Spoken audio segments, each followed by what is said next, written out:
picture of Andy now. Oh yeah. You're welcome for that. And we're going live in 5, 4, 3, 2. We're live. Good morning, Owasso. This is the Twins with Owasso Live, and this is the Morning Loop. It is currently 8 a.m. like normal. It is 27 degrees outside right now, and it's cold, man. That wind. Whew, I was coming out of the gym this morning. I didn't run. I was kind of a wimp not running to the gym today, but when I came out of the gym and I rounded that corner on the edge of the building, getting out in the open, got in that wind tunnel, man, it's cold with that wind blowing, folks. Like, if it wind wasn't blowing, it actually wouldn't even feel like it was below freezing at all. You'd be like, is it actually even below freezing out here? But that wind chill just, whoo, it's blowing hard, and it does not feel nice. We have a high of 48 to 49 degrees today, so I imagine if that wind keeps blowing, it's going to feel chilly regardless of whether or not the temperature gets up to that heat. So just be advised, it's going to be definitely at minimum light jacket weather today, if not heavier jacket weather than that. So hoodie, maybe. Now, that being said, traffic conditions just kind of cleared up just now. It's still a little slow over there. Again, it's always 76th Street. That 76th Street entrance, it just, for whatever reason, just comes to a complete standstill. And again, it's because of that dual lane turn, and then it turns into one lane right there at the on-ramp. So it's 2 lanes, and then as you merge into the traffic, it becomes 1 lane. So you have the 2 lanes going over the bridge, and then you have 2 lanes of traffic cars trying to come in off of 76th Street, and it's just a cluster mess over there, folks. So be advised, but it's actually cleared up just now, so your commute's not going to be too bad. So if you're dropping the kids off at school and you're driving into Tulsa, if you commute in for work, you should be okay right now. But like I said, it can change in a heartbeat, because it was standstill and backed up to the Y like 10 minutes ago. Now, with that being said, in local news, again, the only thing happening for the rest of this week, as far as we know, and it just started at 8, it is pastries and perks for the Owasso Chamber. So the Owasso Chamber of Commerce is hosting their pastries and perks event, and that will be till 9 o'clock or 9 a.m. today. So that's correct, and I'll get you the address on that quick.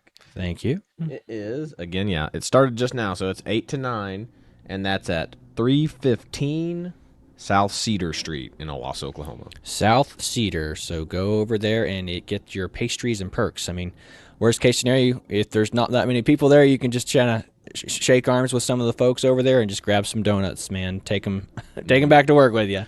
And as for Owassoisms, still nothing on their calendar yet until March 3rd. So good deal. So it's next week. Hopefully there'll be some more events and stuff going on, and hopefully that spring weather kind of gets here a little early. That would be very nice for us, definitely.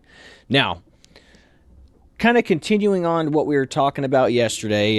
Not that we wanted to, but we found some new information out, and I think it kind of strengthens our arguments from yesterday about Aaron Bushnell, the U.S. airman who lit himself ablaze in front of the Israeli embassy. So we read an article by Andy No this morning, and Andy No he's a journalist who covers specifically Antifa. So if you don't know what if you don't know what Antifa is, you must be living under a rock. But if you don't know what Antifa is, they are the far left organization that wear black they dress in all black. They're basically like Hitler's brown shirts from back in the day, but they wear all black, they wear black masks, they hide their identities, and they go out and they cause chaos at protests and riots. Like, when you have like the majority of the BLM protests and stuff, it's Antifa that's going out starting crap. Whether or not, typically it's not the BLM protesters. Granted, it is some of them for a lot, because a lot of these BLM folks are just Marxists. But that's what these Antifa people are as well. They're rebel rousers. They're troublemakers. They go out there looking for fights. They go out there, but they hide their identities, and they organize very well. Like, they stay out of police trouble because they can't be charged because nobody knows who they are, and they keep their identities hidden. And a handful of them have been arrested, but like I said, the current political party in power, if you know who I'm talking about, they are very lenient against them. Kamala Harris famously got a bunch of these Antifa kids released with no criminal charges pressed against them. So there's not a lot of retribution or fear for the Antifa folks because they organize so well and they have cover from the Democratic Party, essentially. So they haven't really been super relevant since the Trump era, because that's when they really got weaponized, was during the Trump era, because they just hated, the Don so much that they just wanted to make the world seem like it was erupting into chaos because, their side wasn't in power. And like I said, again, the Democrats aren't their side either. They want a communist revolution, essentially. They want an anarcho-communist revolution. When anybody puts a word in front of communism, it just means communism. They can try to put lipstick on a pig or polish that turd, but it's the same. It's the same thing. And anybody who tells you different is either ignorant, wrong, or doesn't understand the end goal of communism to begin with. Like it's very silly. Like there hasn't been a new idea under the sun since Christ came. Like at all. Like that was the last new good idea that came out. Everything else is crap. Period. So that's what we're talking about here. We're talking about old ideas, but with new names or just a word added to the front of it. Now, so Aaron Bushnell was actually involved in a bunch of organizations that, Chad, if you want to throw those up on screen, maybe list some of them. So he was following a lot of far left extremist groups. And if you know anyone if you have kids or you know anybody involved with groups like this, you have to broach this subject very carefully, but they need probably mental help, and these are the people that we're talking about, like Aaron Bushnell, who are in an algorithmic bubble and a political bubble that needs to be burst, and they need to get ideas from other places or hear other people with rational, reasonable opinions, because these folks, they want to feel like they are, like I said, again, it's the godlessness. Like they're filling the God gap with this ideology, this ideology of Antifa, this ideology of communism, whatever it is, they're replacing it with God. Yeah. Here I've got a bunch on here. Cleveland, Palestine, he follows. SJ, Pacron, Black Rose, Palestinian Existence Movement. I mean, there's just a bunch of them on here. They're on the screen for those of you who are watching, but Yeah. it's a bunch of like just groups and organizations that are clearly left wing, very left wing. Yeah, left wing, extreme left wing side of the party. Now, I'm going to kind of read what Andy No posted. And Andy No, again, he is a investigative journalist who specifically has gone against Antifa. And there's if you've seen the picture of the thumbnail of this video that we're going to post on, it's going to be uploaded to YouTube. Those of you watching on the live stream wouldn't be able to see it. But that's a picture of Andy No after he had been concrete milkshaked. So, what being milkshaked is? That's when a kid throws a milkshake at, like a drive-through employee. So you go to, Brahms or something, you say, hey, I want a milkshake. And then you just say, fire in the hole, and you chunk the milkshake at the person in the window, and then you drive off. Everybody laughs except for the person who's working. But what Antifa does is they put concrete mix in milkshakes so it can basically dang near kill you. So Andy No got concrete milkshaked by Antifa, and they doxed him. And doxing is when they post your home address, they post your access to where you are, where you live, your friends and family, and he lived in very dangerous conditions. He actually considered moving back to his communist country of Vietnam because he felt so unsafe living in San Francisco. So he was going to go back and flee to a communist country because he felt safer there than he did here where he was born and raised. That's pretty wild, folks. This is what Antifa's legacy is. Now, Aaron Bushnell, this, like I said, again, the United States Airman who burned himself, he went by the alias of Lily Anarkitty, which I'm assuming is, I don't know if he was non-binary or whatever, but why his name would be Lily, but Anarkitty would be like he's anarchist, yeah, like he's anarchist, except kitty. So, and he was involved with an Antifa anarchist violent extremist website or group called Crime Think or Crime, and then THINC. So, which was banned off Twitter for its violent rhetoric. Like specifically, what it says here is they were banned for instructing people to carry out violent criminal acts. But this group, this Crime Think or whatever, received an email from Aaron shortly before he set himself on fire in front of the embassy, which tells you he was clearly involved with these folks. He's in communicado with them. Yeah, he was. So, of course, to do their due diligence, they put out a message saying, we do not encourage our comrades to hurt themselves. We want to work towards we want to work together to carry out collective plans. So, they're doing damage control, this little radical left-wing group here. So, again, what we were talking about yesterday rings truer today now. He got involved in a bunch of groups where he was hearing a bunch of radical, crazy ideas from people on the left who are feeding into the same stuff, and I'm sure they convinced him that, oh, you're in the Air Force, you're doing horrible things, you're a part of an organization. It's like, okay, granted, these Antifa type kids probably don't pay taxes or very much in taxes, so they go, we're doing the minimum amount of funding. But it's like, my tax dollars are going to fund this crap too. Like, if he's not directly involved in like bombing kids or something like that, I don't know why. Like, my tax dollars are doing the exact same thing, and I don't want them there.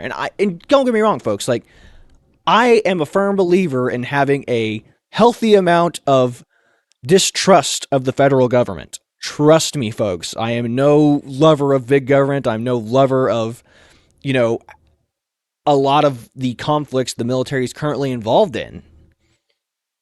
But my tax dollars still go to fund it. Like I said, my tax dollars still went to billions of our tax dollars, and our future tax dollars are going to go to Ukraine and Israel and keep funding these wars. I'm not happy about that. And again, all of us are susceptible to the stuff that Aaron Bushnell was susceptible to. Like, man, when I see all these people posting because it's 80% pro-Palestinian stuff in my feed on like Instagram, Facebook, like people just post this crap all the time. And that bothers me. And then occasionally when I get the pro-Israel stuff, I'll post it not because I actually care about the conflict, because I want those people who I know that are just living in this bubble to see the other side of it. But like I said, I do get worked up and fired up about it. And like I said, and then I try to take a step back and I go, why am I doing this? Why these people are like, but like, that's the thing too. I want to be actively involved. I want to post this stuff so people will get the other perspective, the other side of the argument. Even if they don't look at it, I feel like that, it makes me feel like I'm doing something. But at the end of the day, I'm just one person, and I'm not going to probably not going to change anybody's mind. But if that's what it takes to just post some pro-Israel stuff to maybe help people get a differing perspective, that's the only thing I really know how to do, other than what we're doing right now on this on our little morning show.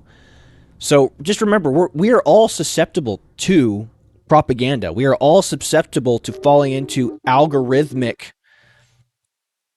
bubbles. So just remember that, like, whether you're on the political right or the political left, whether you think you fancy yourself a centrist, we are all susceptible to the indoctrination of algorithms and the positive feedback loops of joining groups that are pro whatever, whether it be pro-Israel or pro-Palestine, because it's like, oh, we all agree. Now we're all friends. Remember, people who agree with you are not often your friends. People who only tell you what you want to hear, only tell you, like, again, how do you know you're being propagandized to? If you only hear bad things about a person. If you've only ever heard bad things about Donald Trump and you haven't heard any positive things about him, maybe you should look into the positive things about him. Same goes for Joe Biden. Same goes for anyone. If you only hear bad things, you're being propagandized to. And again,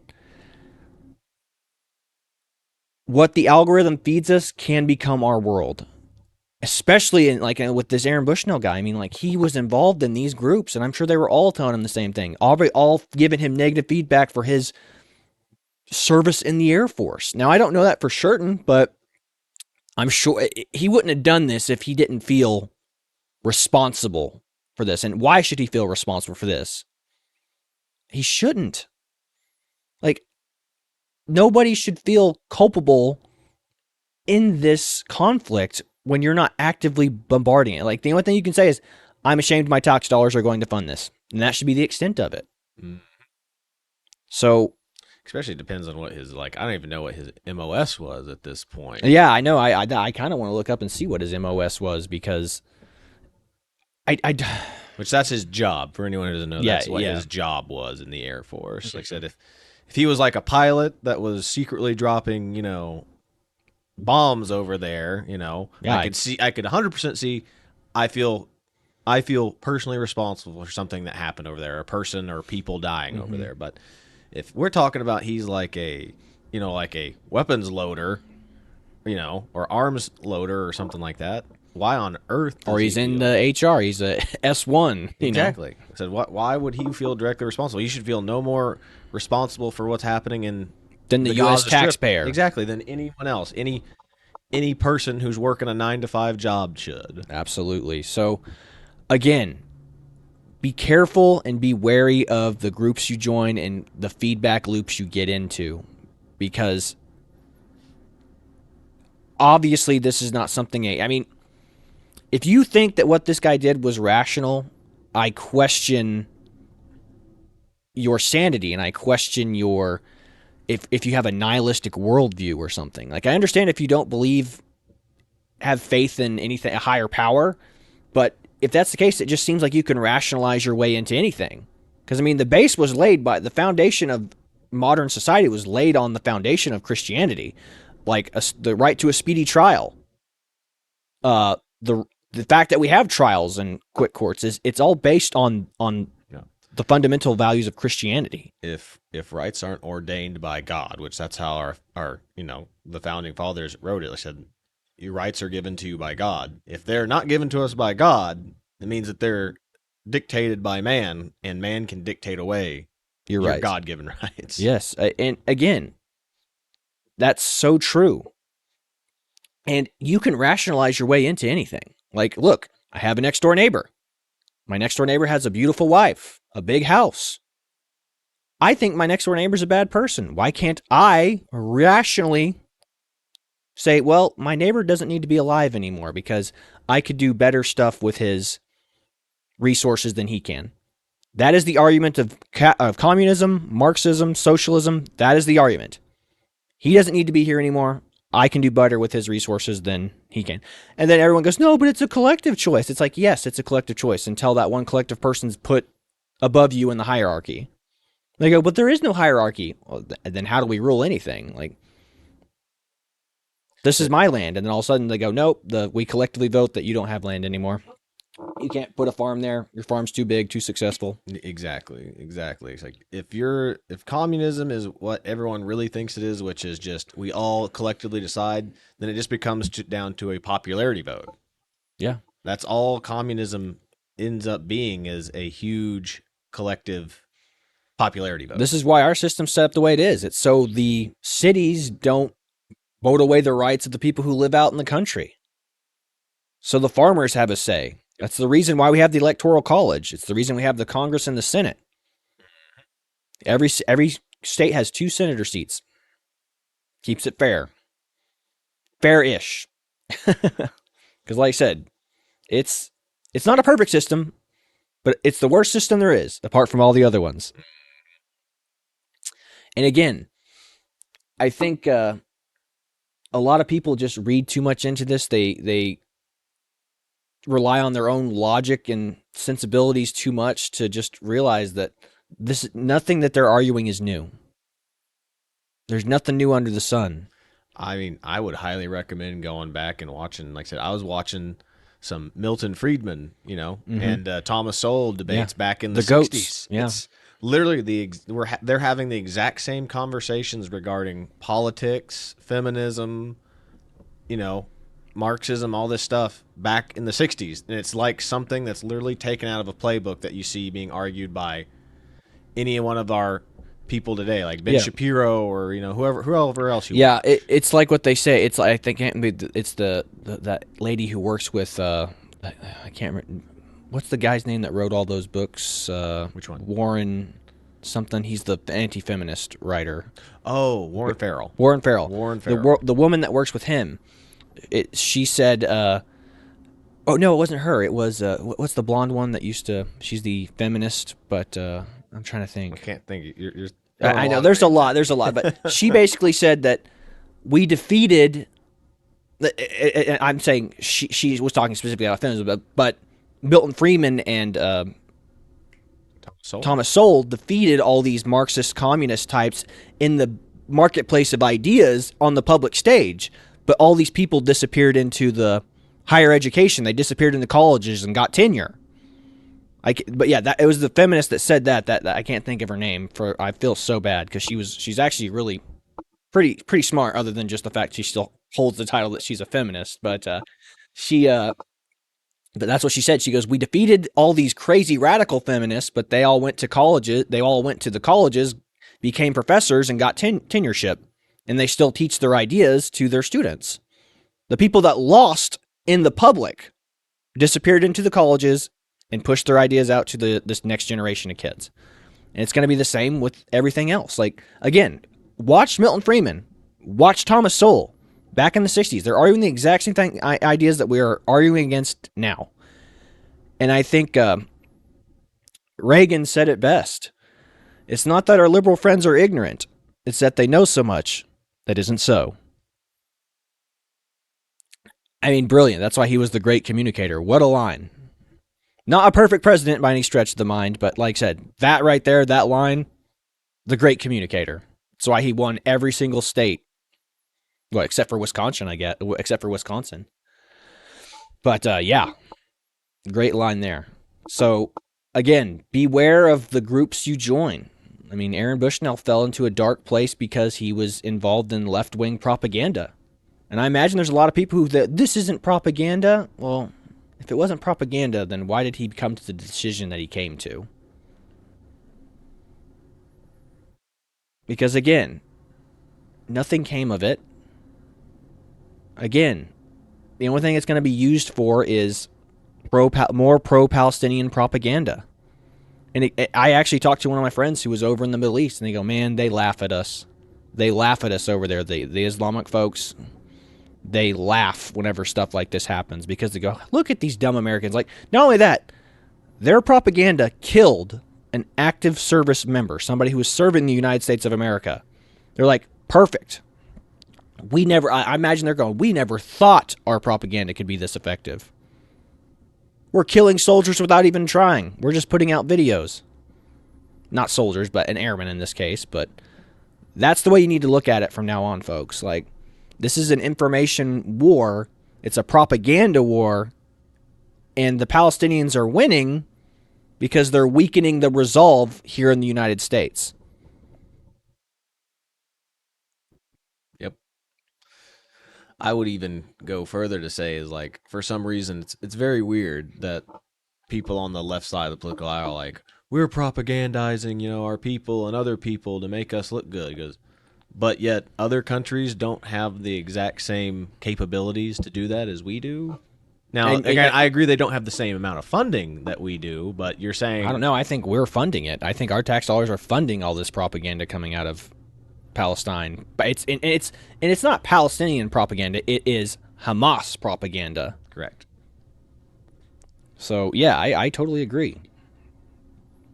So, just be wary of the groups that, again, if you have kids, be aware of what they're consuming online. Be aware of the groups and stuff they follow, because they can be taken into very dark places. Whether that dark place be pro-Palestine, pro-Hamas, anti-American rhetoric, or whether it be pro-LGBTQ, where you have groomers and pedophiles who are able to get access to your kids because your kids are in a delicate place where they feel like an outcast and they're shunned, and they go, the only way to feel accepted by everyone else is to change your identity. If you feel more like a girl, you're more feminine, or vice versa. It's like, no, don't let these weirdos reach out to your kids. It's like that teacher that was here in Owasso. I can't remember his name. You might pull it up really quick if you can. But yeah, I mean, he was like, I care about your kids more than parents do because I have a closet in my class where they can go and put on a dress or put on pants. If they're a boy and they feel like a girl, they can go put on a dress. Or if they're a girl and feel like a boy, they can put on jeans. It's like, what kind of weirdo teacher has dresses and pants and clothing in kids' sizes for them to change into during class. And then he has the goal to say that I care about your kids more than you do. No, you care about the temporary or the quick dopamine fix that they'll get off of being like, I'm accepted, instead of worrying about the larger picture of like, are you going to be the one that convinces them to lop off a body part and then become a permanent, what's the word, Chad? A permanent I'm sorry. medical. Oh, permanent medical procedure. That's Yeah. there's no irreversible medical. No, but procedure. no, it's not even irreversible. What I'm saying is they'll be paying thousands of dollars a year just to stay. Oh, you are a permanent medical patient. Yeah, you become a permanent medical patient when you do this. There's not like like I said again, if you're a guy and you lop off your junk, you have to get your lady part opened back up because your body tries to seal it up. And then girls who have their uterus, I mean, they're taking away the beauty of their ability to create life. And I have it here. I have the feature pulled up here. It was 8th grade Owasso teacher Tyler Wren. Tyler Wren, yeah. The worst teacher of the year award goes to.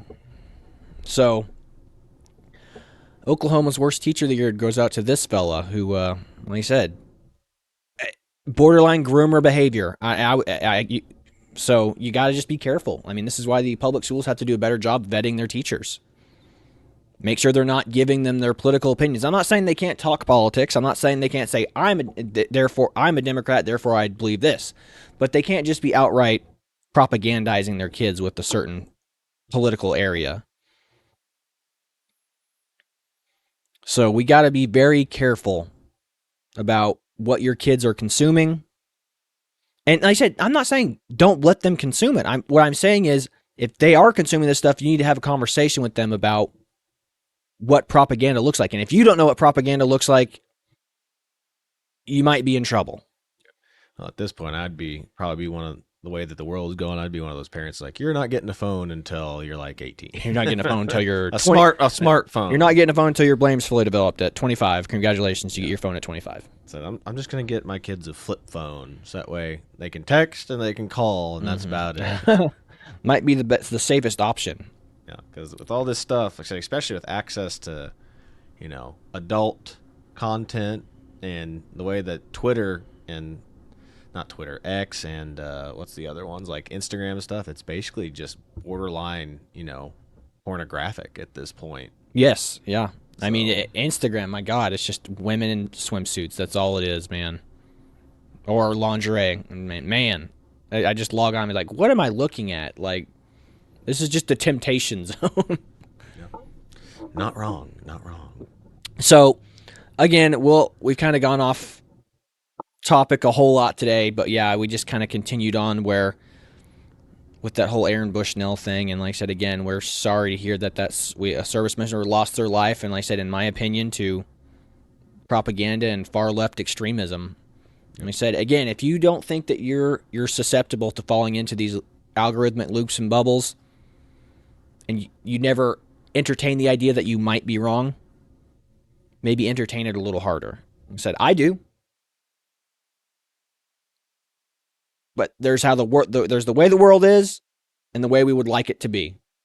We got to live in reality, managing expectations and reality. So manage your expectations. And again, I hope that everyone here has a wonderful day.